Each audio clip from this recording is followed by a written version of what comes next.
looks like a meteor crater. But we know it's not. Thanks a lot. Luckily, I am a doctor. You are you? Yeah.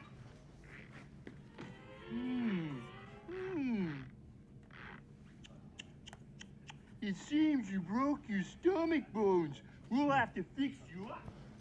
You better listen to me, because I'm a real doctor. And I say you need to go to the hospital in my ambulance.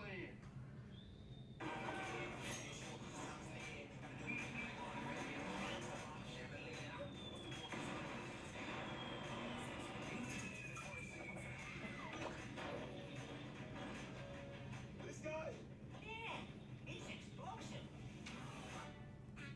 Dad, feed it again. Come on, feed it again, Dad. What if I told you that ever after wasn't the end of their story? What do you mean? We've heard this story a million times. That's how it always ends. So you only heard part of the story. See, it turns out New York wasn't Giselle's happily ever after all. Now, wait a minute. You like my mom. No, I don't. You do. You totally have a crush on her. Fine. Yeah, I got a little one, but she hates me.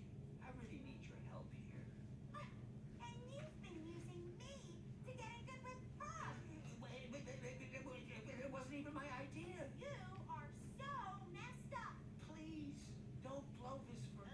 I can't think of an empty stomach. How?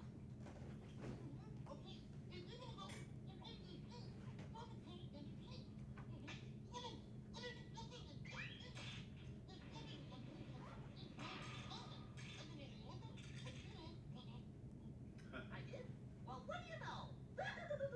Not a snake that open grave. Woohoo! What the heck am I wearing? Is this Andalasia? Exactly. But the last thing I remember is Giselle acting really, really cruel. And then she said something about making a wish, and that I had to fix it. Morgan, a wish so big that it changes a world. You wouldn't need a little of our magic. Wait, it would need all of it. Every last bit. Wait, but everything here is made of magic. I'm just a kid. That's what they say. Now run along. Now go and play. Some lucky ducks. Get all the luck. Until I show them what is what.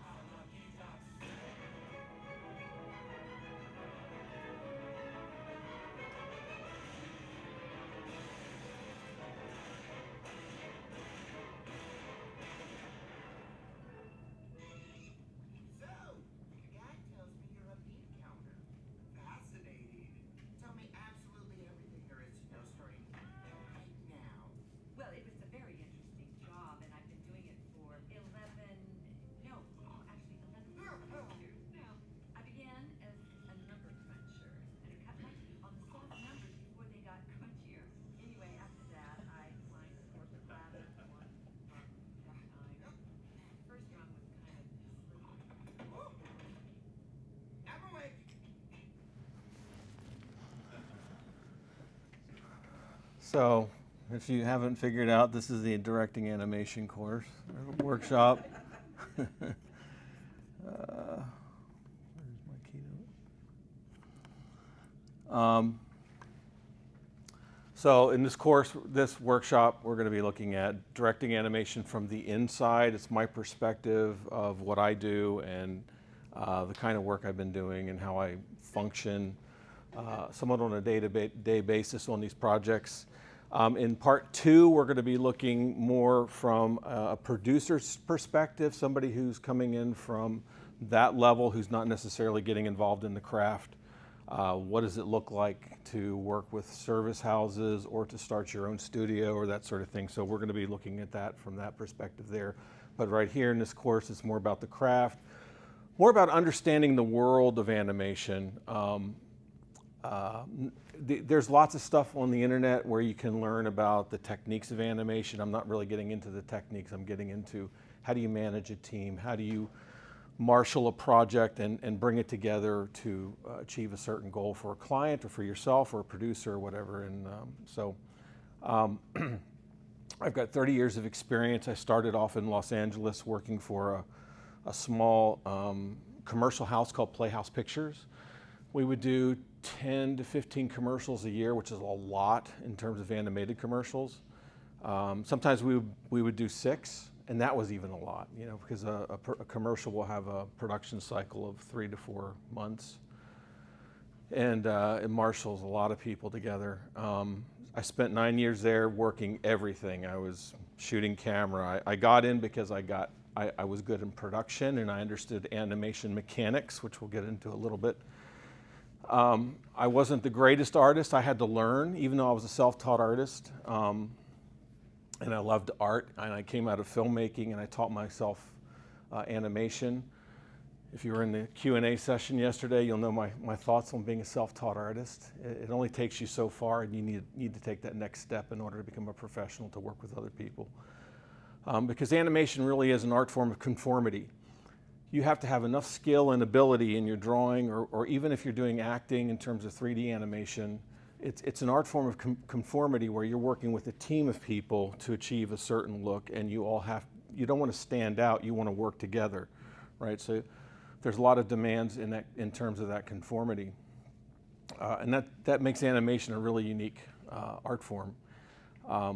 But I spent years doing everything from ink and painting to shooting camera to editing to taking the film to the developer late at night and coming back in the morning to get the high con from the developer and edit it into the thing in a movie all and so I'm real old school. But it's helped me because it sort of sets the basis for everything you know in software. So the software is all based on how we did things in the old days in physical means. And there was a sort of romance to the tactileness of working on paper, working with cells, working with cameras that we don't get today. But we got so much more opportunity today, so many more things we can do. And so animation is sort of a broad kind of art form. As we saw yesterday, we have animators here who are doing stop motion with Lego.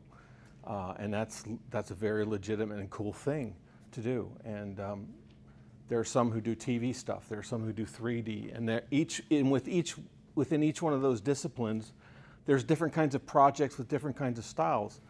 You can't really boil down art into one thing, and neither can you do animation, boil it down into one thing. So when I'm speaking from a very narrow, specific realm that's more the mainstream. But there's so much that can be done with animation that it's a really cool thing to work in. I mean, I get to go to work every day and I used to be able to draw, but now that I'm a director, I don't get to draw as much. So that's sort of gone by the wayside. But I draw through my team. I draw through my animators, and I help them achieve great things. So that's a little bit about me. I don't have a lot to show in terms of stages and steps because a lot of this stuff is owned by the studios, and they're very particular about what's shown. They don't like their stuff shown if it's not complete. So there's a lot of limitations that I'm working with. So like I said, animation is a big, big field, and there's a lot of things you can do. And just because I have one perspective doesn't mean that there aren't other perspectives that are just as legitimate. So I'm coming from more of the mainstream, as I said. So the world of animation, this is my world. We live in 24 frames per second, 1,440 frames per minute, and 86,400 frames per hour. And that defines everything we do. It defines our production team, it defines our animators, it defines how we put things together and schedule and budget and all that. So we're very specific in terms of how we work in this world. We work in twos generally. So live action is 24 frames a second. Animation, because it doesn't have the human element, we can get away with twos, which means basically 12 frames per second in most stuff. So we animate everything on twos. We do animate on ones here and there, on fast movement, on like on fast dialogue where you need lots of articulation. If there's a camera pan, because the camera is panning at 24 frames a second, we have to animate at 24 frames a second or we get strobing, unless we separate it into a different layer. So we're living in a world, practically of 12 drawings per second. 720 drawings per minute, 43,200 drawings per hour. And we have to account for those. Every one of those drawings in every single stage that we have, it branches out, it becomes exponential because you have effects, you have tones, you have highlights, you have painters who have to paint all those frames, you have inkers who are doing special inking lines, and you got cleanup artists. And so it just becomes this enormous, unwieldy inventory control system that has to be in place for animation on these larger scales to function. So basically an animator in general, in the kind of work I do, can animate 1 to 5 seconds per week of animation. And generally that's one character. So if you add another character, it starts getting a little more complicated and it takes longer. A cleanup animator is the animator who takes the rough animation drawings from the animator, and I'll get to this in a minute, and they put the nice fine line that you finally see. And they can do 1 to 20 drawings per day. So, I mean, we've had shows where it takes them a full day to do one drawing on a character and sometimes those are at 24 frames a second. So for example, a 5-second scene is 120 frames. It has 56 drawings, if it's all on 2s. 3 characters will make it 168 drawings. If you add 30 frames of effects, that makes it 198 drawings. Add tones, which means you get a highlight pass, a shadow pass on the body, and then a cast shadow on the ground. Those are all separate. We're looking at 702 drawings for a 5-second shot. So if we look at a schedule, an animator doing 168 drawings, it takes them about 7 days. An FX animator, 30 drawings could be 2 days, and that would be dry brush or smoke effects or rain or whatever. Tones animator, 168 drawings. Actually, that's wrong. The tones does 3, so that would be times 3, so that's almost 500 drawings. Takes them 4 days. A cleanup animator, 198 drawings, 15 days. And then the ink and paint has 198 drawings, that's 3 days. So you're looking at 31 days of man hours for a 5-second scene. So this is a very slow motion process in animation, and a lot of hands go at it through very specific stages. And so in animation, we have to own every single frame, especially in 2D. In 3D, you can get away with it because you got a lot of soft algorithms and in-betweeners that are doing a lot of the lifting for you. And that is sometimes its downfall because 3D animators they can do a scene with maybe 30 keyframes, where an animator has to draw every 2 frames. So they tend to be a little lazier in terms of owning their frames, and their animation shows. It becomes very mechanical and squishy and drifty. And so the best 3D animators I've worked with were 2D animators to begin with, because they come into the project knowing that they have to own every single frame. And we have a lot of artists, right? And dealing with artists, you can imagine how difficult that is.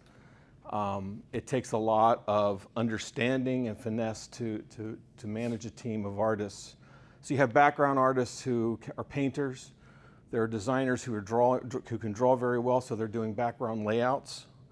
You have designers who are doing character designs, and then character layout, who are actually drawing the characters in their poses, and they're very fine-tuned, and they have the costumes and everything in place.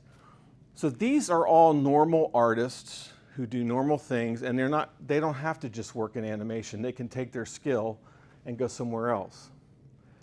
The animator is different. The animator is an anomaly. The animator has to have this kind of skill set. They have to know how to draw constructively, which means in most art schools, when you go into learning how to draw, you'll have a model or a still life or something that they're drawing, and they're measuring. They got their pencil out and they're measuring, and they're marking down exactly what they see. Drawing constructively means you know how that thing that you're looking at is constructed, how it works, how it moves, how the shoulder blade moves, how the arms move, how the wrists turn and their limits. how the head works with the torso. That's learning how to draw constructively, and very few art schools teach constructive drawing. And so the animator has to master this because they have to take characters and then move them into in space with foreshortening in difficult places, and it has to look good. You know, it's got to look, and it's got to look like everybody else who's drawing. So there's a bar, an artistic bar that has to be met in terms of skill for the animator.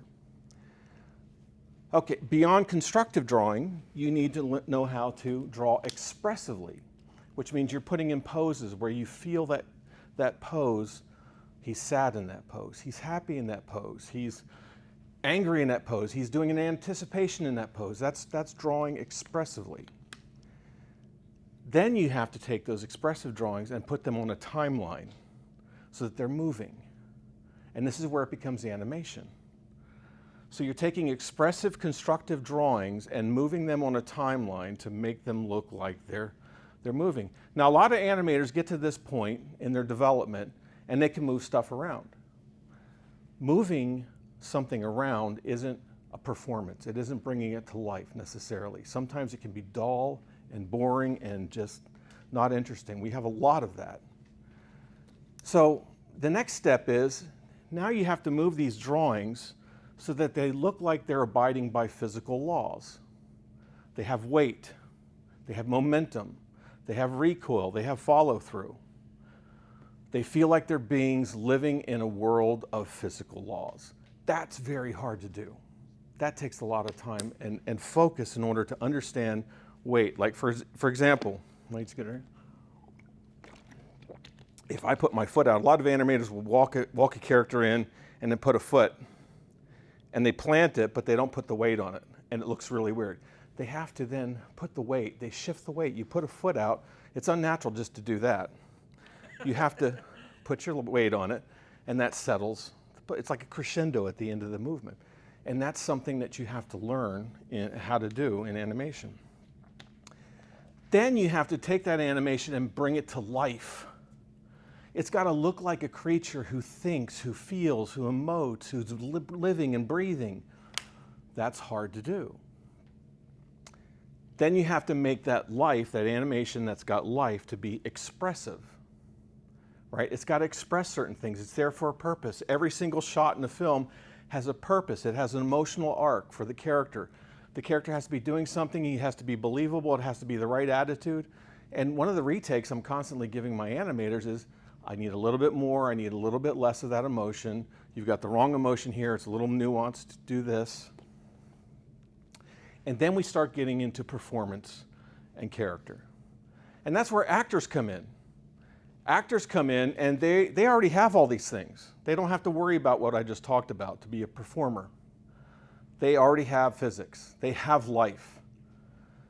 They know a little bit about expressivity, and now they get to focus on performance. And that's where animators get to start to work on performance. They have to get all this groundwork before we can even start talking about acting and performance. And then there's scene craft. How does this play in front of a camera? 3D animators really struggle with this because they're usually working in an environment where the camera, or they can move around and they can move the character in space. But they don't stop to think, there's a camera on this and the ultimate final product is a 2D image. And so they don't work for that 2D image, whereas 2D animators, they're forced to do that. You're working in terms of composition, expressivity. Is that pose reading well? Can it be stronger? Does it silhouette read? Is it communicating? Are you hiding? Like if you do action in front of yourself, you're sort of hiding what's happening, whereas if you're going to take a drink, you're going to get it out there to the side so you can see it, right? That's playing for camera. That's playing in scene craft, knowing how a scene's developed. Are you changing direction 3 frames before the end of the cut? Well, if you're doing that, then the audience gets a jar and they don't know what's going to happen next. It doesn't work. You have to know where the cut is going to be before you make that turn and the action so it lands properly. Those are all kinds of things you have to think about as an animator. And so we're working with animation that conforms with a team of animators. So the basic character animation process is the animator has 2 passes. Sometimes these are broken up between 2 people, so you have the rough animation, and then the tie-down animation. Now, given that it takes 5 days, perhaps, for an animator to animate a scene, we want to see it as fast as possible. I want to know what he's thinking, how he's going to approach that shot, how are they going to resolve this moment in the shot. And so they focus on just rough scribbles.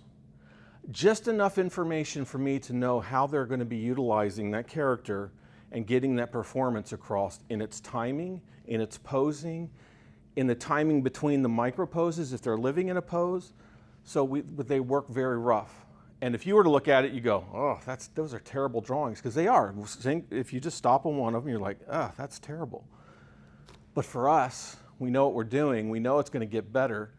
We're looking for that storytelling element, the character element in those drawings, and how that's going to be working on the timeline. So we get to that rough animation pass fast so that we can respond, and we're not wasting our time on the tie down, which takes as much time, if not longer, for the animator to do once that his scene is approved. So once I approve a scene, he either takes it or she draws it in as close to style on model as possible, so it's working.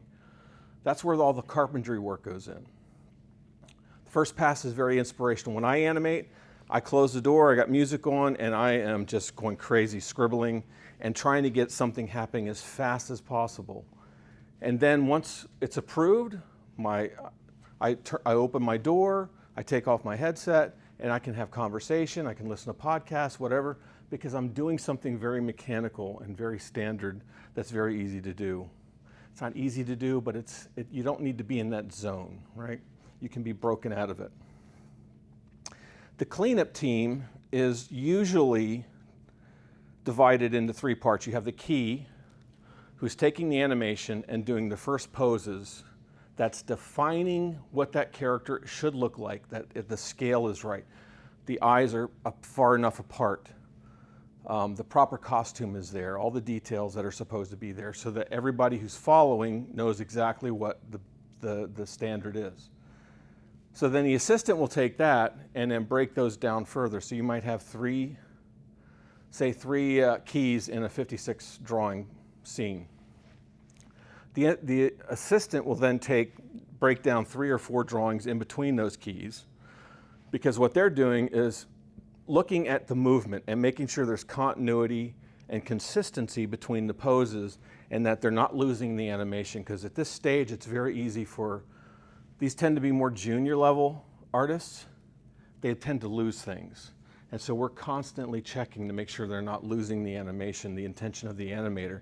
And animators get very worked up when they see that a cleanup team is sort of losing the things that they've put into the thing. So, and then I hear about it and I have to deal with it.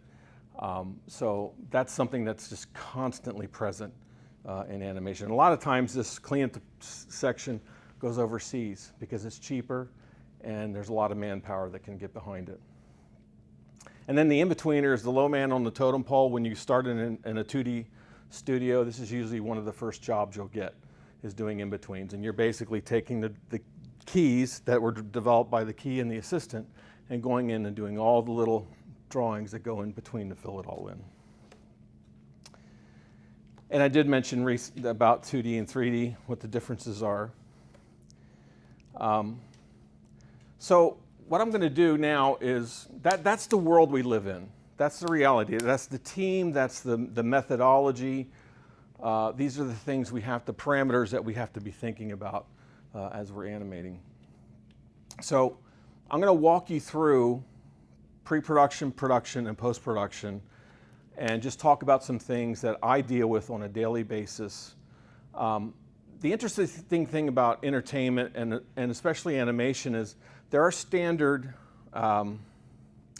roles that you play in a show on a crew, but everyone's got strengths and weaknesses, and so you tend to crew to buffer the weaknesses of somebody and allow their strengths to come through. And because I've done so much, my role and responsibilities have usually been a lot larger than most directors, because I know more about what's going on and I want to be involved.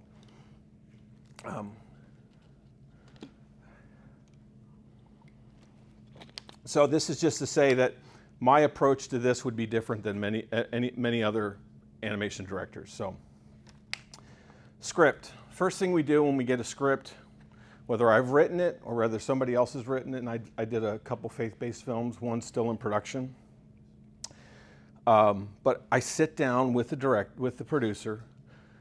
We go through that script line by line, word by word. Do we need this shot? Do we need this line? Do we need this part of the description? Can we take this scene and merge it in with other scenes? So what you're doing at this stage is, the script is sort of like your first starting point.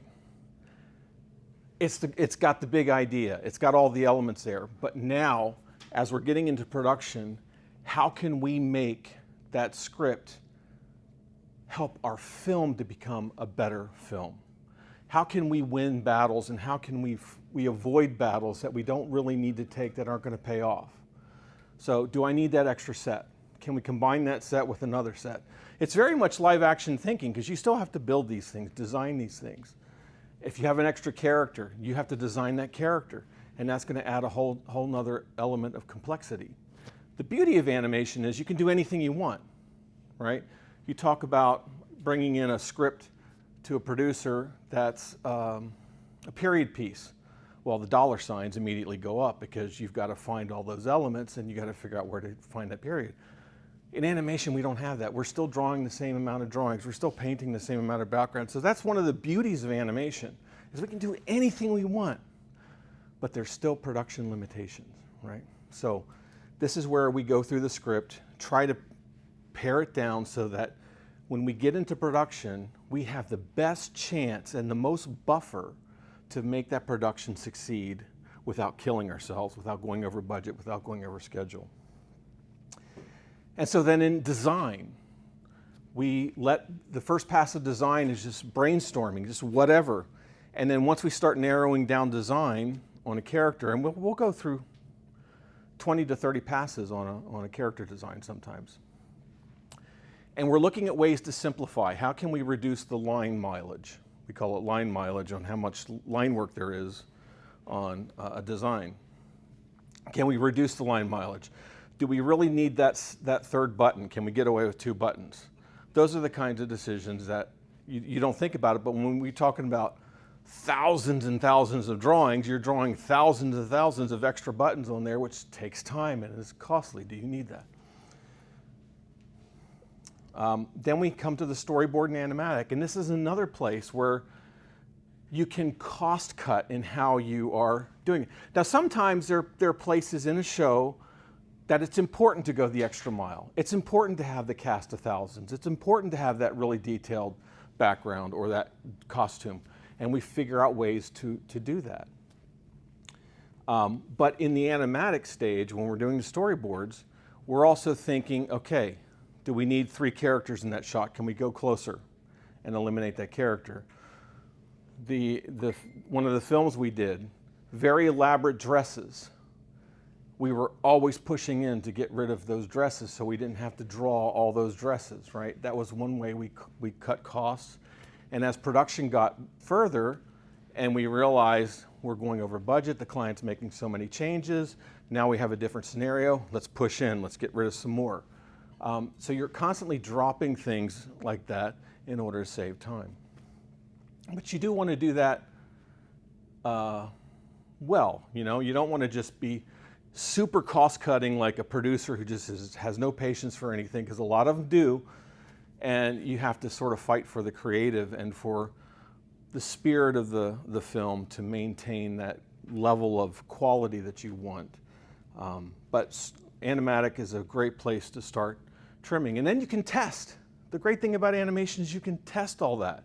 You can show films to people before it's actually gone into production. What do you think? Is this character working? Is this scene working?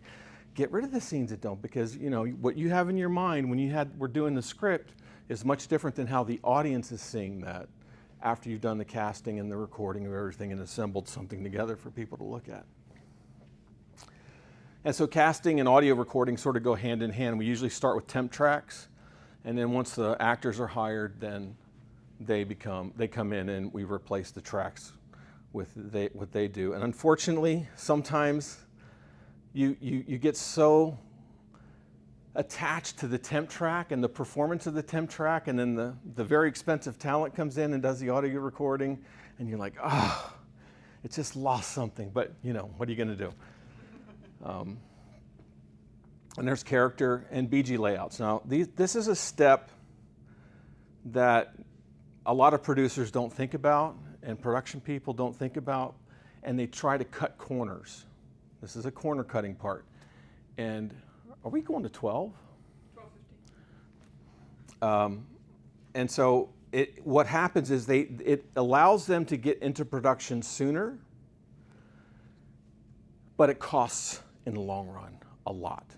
Because if an animator doesn't have the character layout, then they're guessing what size and scale, and they're just starting to rough animate, and then we get it cut in, and we're like, that's not working. We have to reduce the scale. Their head's too big. They're missing this part of the costume, and so that becomes a real problem. So character and BG layouts, background layouts, they always do background layouts, but the character layouts are the ones that they tend to drop. Those are hypercritical, hypercritical. And that also goes for scene planning and prep. How are you going to do that camera move? There's different ways to do the camera moves mechanically within animation. Those things have to be planned out. In production, this is the execution and coordination of all the artistic elements. So you have the animation, you have the effects, the tones, the backgrounds, the camera, and the assembly. So these things are all happening, and this is the long form. This is where it takes a lot of time. And hopefully your pre-production has set you up for success, where all the decisions that need to be made are made, so that when we hit the ground running with the team, the larger team, and we've had up to 260 animators on a show. Not animators, art people and production people who are supporting them on a show, which is it's a lot to carry for a year and a half, you know. So in animation, you know, we're thinking about the characters, the performance. Is this believable? Let me see, what did I do here? So then, production meets unpleasant realities. Every production I've worked on, no matter how long or short, you start with one vision, and all of a sudden things start falling apart. You get into the fog of war. You get into this thing that you didn't expect, and this thing, and then schedules and milestones are being missed, or they're coming close, and we don't know how we're going to meet those schedules and milestones. So you have to be prepared for that. That's directing. Directing isn't in the fantasy world where everything's nice and pleasant and everyone's got enough time to do everything and everything's been spelled out properly. Directing is managing all these people who are frustrated, who have expectations that they see are not coming true. And so that's the reality. The weaknesses in the team start to show up. There are changing expectations of the producer or the client. Then there's inventory issues, and you'd be surprised at how hard this is. We might have planned out this great sequence with these few animators, but scene prep has had problems, or there's been a change in the background design, and they got to go back and change things. So I've got animators sitting around doing nothing while the scene prep is recalibrating and trying to get stuff. And so what do? Do you let them sit? Well, an animator sitting around, you think, well, they're getting a paycheck, so what's the big deal? But it's very frustrating for them. They want to be working. And if you've got really top-notch animators, which we sometimes do, they will bail on you in a minute if they're sitting around doing nothing and they don't feel like something's coming.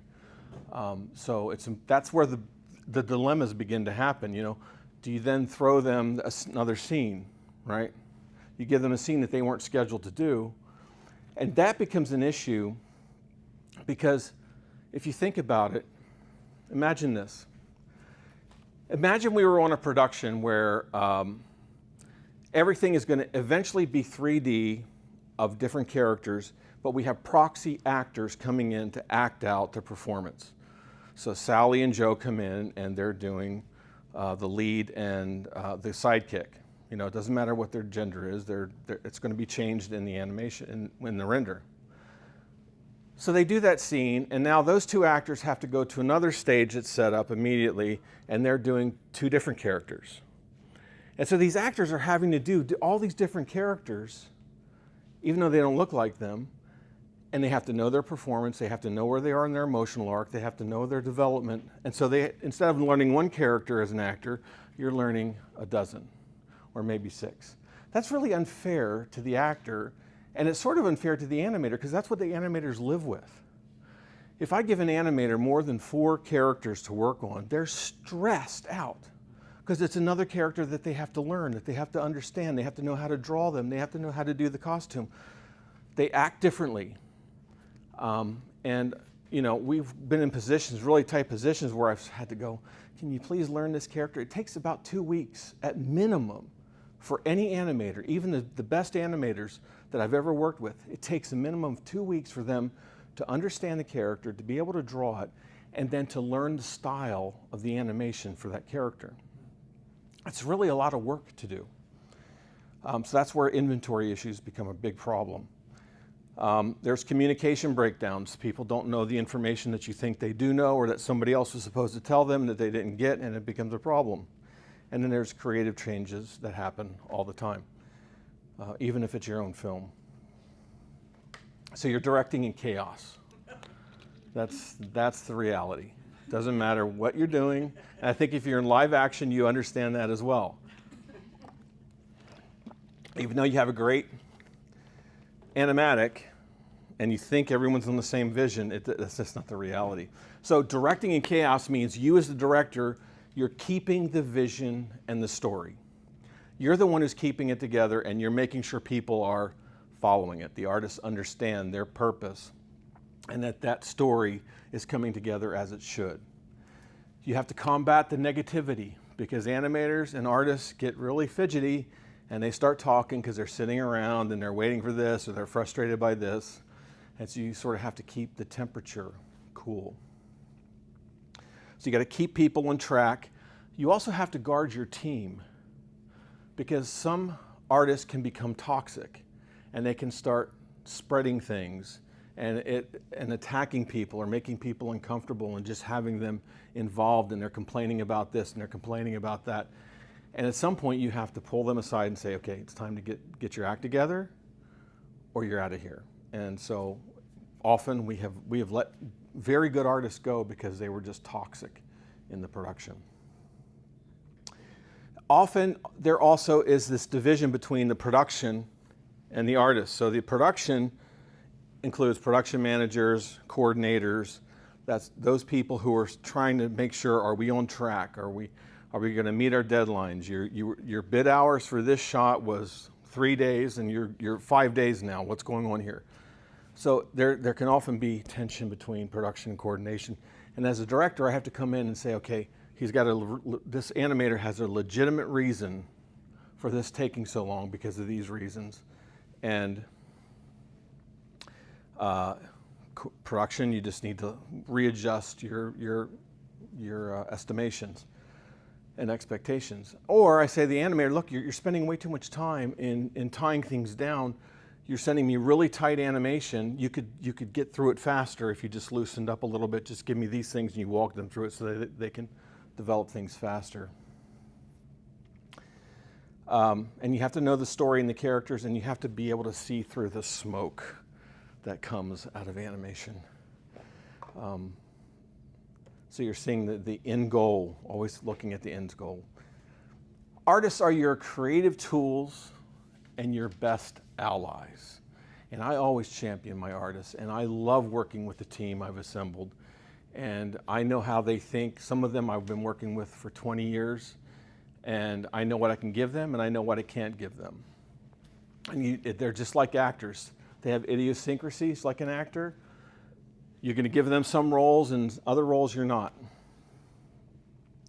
So you advocate for your artists. You're always trying to give them the safest place, just like you do with an actor. You're giving them a safe place to perform and loosen up and become vulnerable. You have to do the same thing with animators. You really do. And you're dancing this balancing act between meeting deadlines for production and versus having too many expectations and demands upon the animators where it's going to burn them out or stress them out. And that happens a lot. I mean, we've had animators who've had to take a couple weeks off just to cool off because they got too stressed out and it just became more a psychological problem. They got depressed and they just couldn't perform anymore, so they needed to check out and come back fresh. So that balancing act between what can they expect? Can they do 3 characters? Is this one character really killing them? And if I just took that character away from them and gave them a different character, that might solve the problem. You also have to fight artistic deterioration. So because we have so many hands on an art form, animator, cleanup artist, ink and paint, whatever, there's often many, many, many hands. And the bigger productions, we tend to break things down even more. Every time a scene goes into the next person's hand, it's either going to get better or it's going to get worse. And usually it gets worse. You start losing things. And so what I've done with my productions is I have my editors create a 4x4 where they put up the animatic, the rough animation, the tie-down animation, and the cleanup in a panel where they can they render it out, and I can see all those things side by side, and I can look and see, okay, what are you losing? Wait a minute, that got real soft compared to that. That was really snappy action. You put too many in-betweens in there. You got to fix that. Those kinds of things. So that's a very helpful thing, because you often find yourself with beautiful stuff at the beginning, and then slowly it changes, and you're like, that was such a great scene. What happened to it? You know, and when you do that through 4 or 5 hands of people, things change for the worse. Nurture your team. This is something I try to do. I'm very intentional about it. Before COVID hit and we all went home and were working remotely, I would take an animator out once a day of my team. And by a month, I'm through the whole team. And I'm just having coffee with them, seeing how they're doing, checking in on them for what's going on in their life that could be a problem, seeing where they want to grow, where they feel frustrated, if they're having any problems with people in the studio. So that's a very important part of being a director. And you're a watchdog for the integrity and continuity, integration and continuity of all the elements.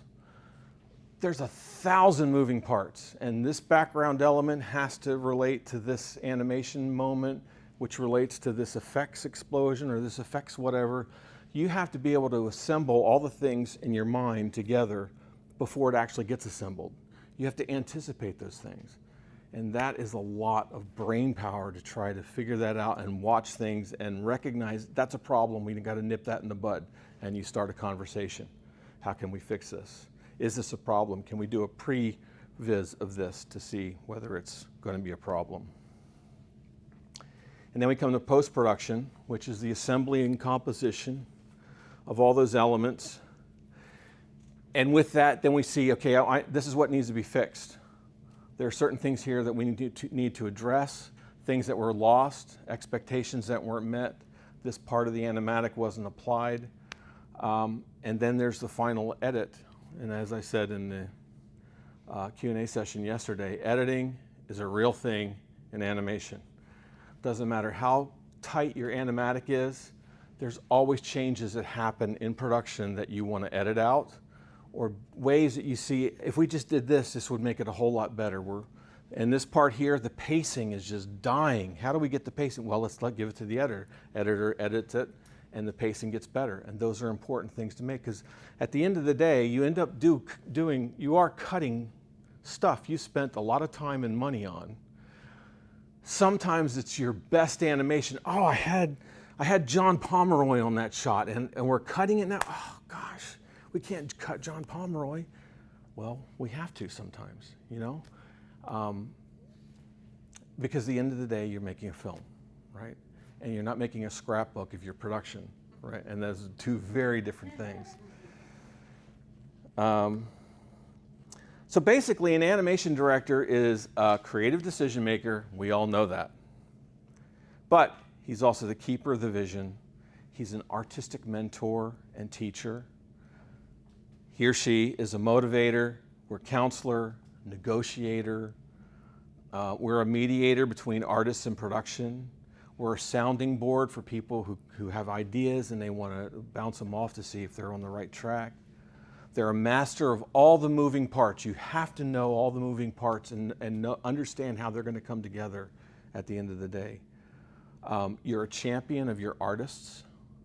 You're a champion of the production team, because the production team tends to be very undervalued and underrated and beaten up, and they become the enemies very often in the conversations of the artists. But you have to stand up for them because they're very needed people.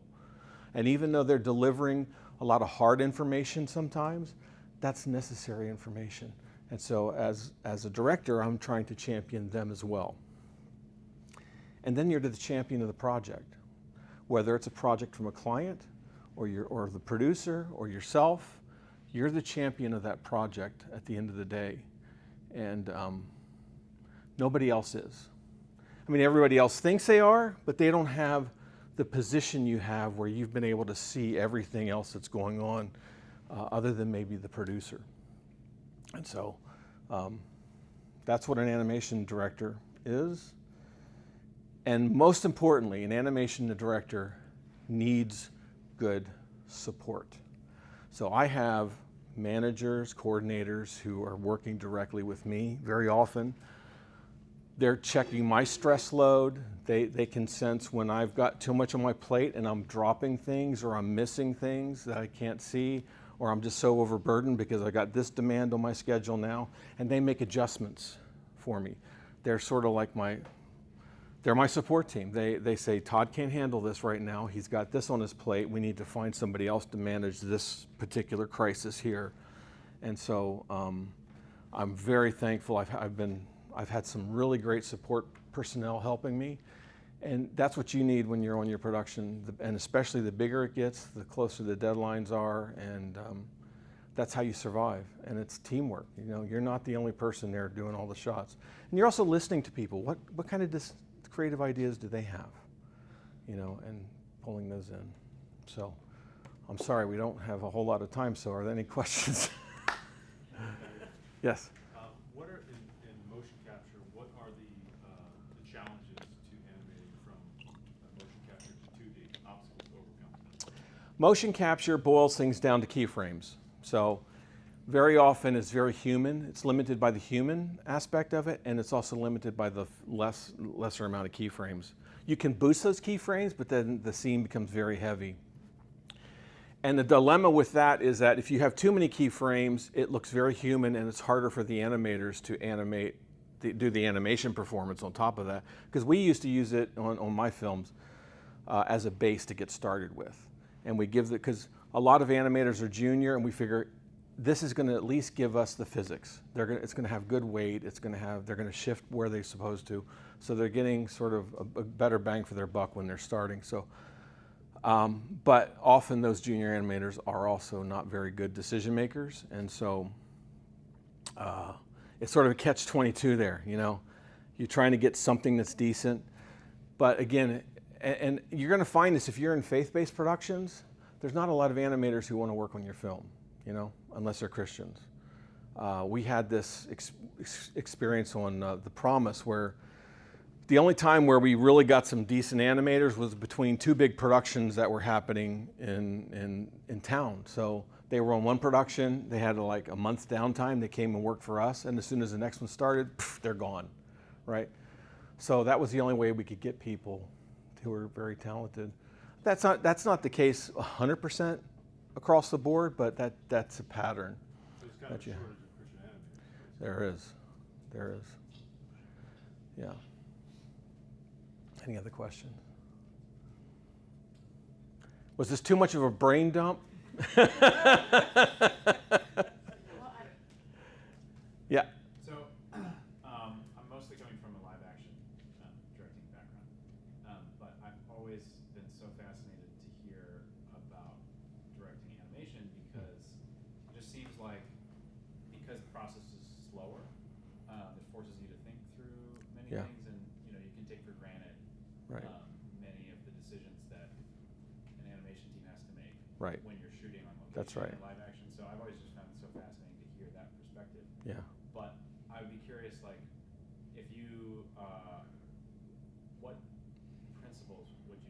sum up if that could also apply to live action from what you're talking I think live action, especially low budget films, and it's not just Christian films that do this, but it's lots of low budget films. If you don't have enough experience, then you tend to slow things down and the pacing becomes a problem. So even in animation, we struggle with that. You know, we sort of allot for a certain amount of time in the animatic, but once it gets into the animation, it takes on a different dynamic, and you don't realize. Now you realize, oh yeah, that is a bit too slow, or it's too fast. I can't read it, so I need more time here. Sometimes you can adjust that within the parameters that we have within the scene, but there are times we have to cut or add time, and we try to avoid this because it really has a lot of ramifications. If you're just adding frames to a shot, then everybody's got to know about it. The editor's got to know about it. The scene's got to be updated. It just becomes this unwieldy thing. But I would say pacing is one. Two is paying attention to those beats, because I think of beats in terms of little breaths, right? What's happening in this breath? What's happening in this breath? And if those breaths aren't making sense, if they're not advancing the story, then why are they there? So cut them out, get rid of them. And one of the last shows I worked on, it was a Disney film, and we had a live action director on there, and he was and I learned a lot from him, because he was very particular about speed it up. I got to have something here. I got to have something here. Why is he doing that? And you know, it just reinforced to me that we really do have to think in terms of breaths, because the audience is looking at them, and the audience can take in so much more information today and see things and understand things than they could, you know, years ago, because we weren't trained in that faster pace of digesting visual information. So those would be two things I would say. Yeah. Yep. You mentioned advocating for your artists, for Yep. somebody who's not an animator, who doesn't know the process of animation, but is still wanting to jump into the directing of animation stuff. Yep. How would you advocate for us to learn that? Like, I have zero drawing talent Yep. whatsoever, but I understand stories, and I think that oftentimes the stories that I want to tell would be best delivered in an Yep. animation perspective. How do you balance that? Well, we need people like you. I mean, there's technical things, there's management things, producing things that I don't do. I'm not a producer. If you had me produce a film, it would be a disaster. I can't do that. I don't have the skill sets. So, I mean, we have an artistic team, and the other half, it's about a half, is production and technical people. So there's always room for people who are interested in animation who don't have necessarily artistic skills. All you need to do is surround yourself with people who you trust, who have the expertise, who you can talk to, and get that with you. And we'll be doing that in part two a lot. I'll be addressing that a lot in part two, so be there. Yeah. Something that I thought about that happens a lot in film is the amount of layering that goes on. I guess, how does that fit in the animation perspective? Because in live action films, it's very easy to add layers. Like, oh yeah, we'll just put the camera here, and it's like now it's adding this layer, or we'll Yep. just put this prop in, and that adds a new layer. Yep. How does The that work? the first scene on my reel was from Disenchanted, the camera and the bird. We had over 1,000 art layers on that, 1,000 art layers. And that doesn't include all of the tones, all the effects, all that stuff. That was just the artistic layers that we had in there. So we did that in After Effects, to be honest. It's a great tool. I love After Effects, and you can do so much with it. There's other tools available. We use Toon Boom Harmony, and there's ways to add layers there. It becomes a little more unwieldy in Harmony because their cameras are a bit more difficult to manage in compositing. But we're always, when we get something that complicated, we do go to After Effects or something like that to put those layers. So we can do thousands of layers. It takes about 15 minutes to open up the scene. Yeah. I guess I was asking more about the emotional layers than the actual. Oh, the emotional layers. I'm so sorry. You're talking to an animator. Layers, bing. I use After Effects, so that's something interesting for me Yeah. to see that actually. So the emotional layers in terms of the performances. Like in the sense of like scenes can be layered. Like there's the literal action, but then there's like the subtext, and then there's like how every element in the scene points towards. Yes. Oh, yes. Absolutely. That's part of composition. A lot of our background artists and our designers have studied a lot of the old composition from the masters and from the early, I love the early American illustrators. Those guys were genius. We are looking at the image to help facilitate what's happening in the scene so that it's working as a unit rather than it's just something that's pasted on and we could just flop out other things. We don't want to do that. We want it to work as a unit. So yeah, I mean, we're just like actors and live action people. We're looking at subtext. We're looking at the performances. This is too on the nose. You need to pull it back. Maybe he's thinking about this, but he's saying this. Those are the kinds of things we deal with. But again, it depends upon the style of animation because, in Looney Tunes, we're not really thinking a lot about subtext.